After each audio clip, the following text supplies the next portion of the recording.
And పదజాలం మనం కూడా అననీకి లేదు అది. నేను నాకు అనబుద్ధి కూడా అవుతలేదు. నువ్వేం మాట్లాడినావు అది.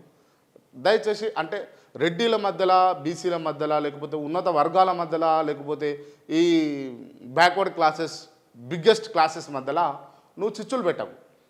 సింపుల్గా చెప్తా ఉన్నా. అంటే ఒక ఊరిలో కలిసి అన్నదమ్ములుగా, అంటే బాబాయి అని, అన్న అని, తమ్ముడు అని, బావమరిది అని, బావ అని పిలుచుకునేటటువంటి ఉంటే ఆ సందర్భాలు, సంబంధాలు ఒక బంధుత్వం పేరుతోటి పిలుచుకుంటారు ఊర్లల్లో, సవ్యసాధారణంగా జరిగేది. కానీ ఇవాళ నువ్వు తీసుకొచ్చేటటువంటి అంశాల వల్ల ఇవాళ శత్రుత్వం పెరిగేటటువంటి అంశాలు ఉన్నాయి.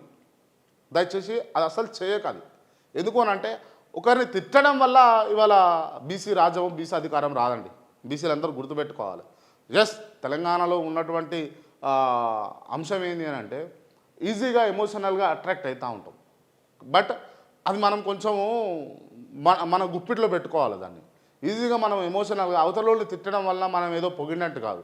నువ్వు చెప్పవలసింది ఏంది, మనలో ఎంత దమ్ము ఉన్నది, బీసీలలో ఎంత దమ్ము ఉన్నది, బీసీలు ఏం చేస్తే ఎదుగుతారు, బీసీలు ఏం చేస్తే రాజ్యాధికారం వస్తుంది అని అన్నది ఆ అంశాల మీద చెప్పు. నువ్వు రెడ్డిలను తిట్టడమో, లేకపోతే ఇంకొక విలమలను తిట్టడమో, ఇంకొకలను తిట్టడమో కాదండి. దానివల్ల విద్వేషాలు రెచ్చగొట్టినట్టు, దానివల్ల కోపాలు పెంచినట్టు, నువ్వు దానివల్ల ఒక పెద్ద ఇబ్బంది రాష్ట్ర రాజకీయాల్లో జరిగే అవకాశాలు ఉంటాయి. ఎందుకు అని అంటే ఇప్పుడు పర్టికులర్గా మాట్లాడుకుంటే ఆల్మోస్ట్ ఆల్ అంటే రెడ్డిలే ఉన్నారు రాజకీయంగా స్థిరపడి ఉన్న వాళ్ళందరూ కూడా. రెడ్డిలు కావచ్చు, ఉన్నత కులస్తులు చాలామంది ఉన్నారు. ఇప్పుడు వాళ్ళకు నువ్వు తిట్టేటటువంటి తిట్ల వల్ల ఇక్కడ ఉన్నటువంటి ఈ బీసీ వర్గాలన్నింటినీ కూడా వాళ్ళు ద్వేషించేటటువంటి పరిస్థితికి తీసుకొచ్చినావు నువ్వు. ఇలా ఇంకా కాలే ఆ పరిస్థితికి తీసుకొస్తా ఉన్నావు. అది తప్పు. ఇది ఏంటంటే నీ వ్యక్తిగత లాభార్జన కోసం. ఎందుకు అంటే రేవంత్ రెడ్డి గారు నిన్ను పెట్టుకొని వాళ్ళని వీళ్ళని తిట్టరా నాయన అని చెప్పేసి 10వ పరకో ఇవ్వచ్చు కాక, ఇచ్చురని బయట అంటున్నారు. మనకు కూడా క్లారిటీగా లేదు. సో ఇవ్వచ్చు కాక, కానీ నువ్వు ఇట్లా మాట్లాడడం వల్ల ఇవాళ బీసీలకు, ఉన్నత వర్గాలకు చిచ్చు పెడతా ఉన్నావు.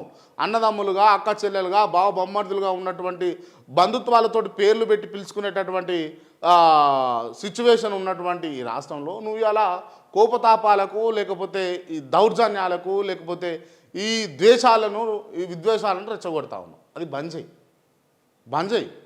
సెంటిమెంటల్గా వర్కౌట్ చేద్దామన్న ప్రయత్నంలో ఉన్నవా, లేకపోతే కావాలని ఇంటెన్షన్గా చేస్తున్నావా అర్థమవుతలేదు. కానీ అది బంద్ చేయి ఫస్ట్.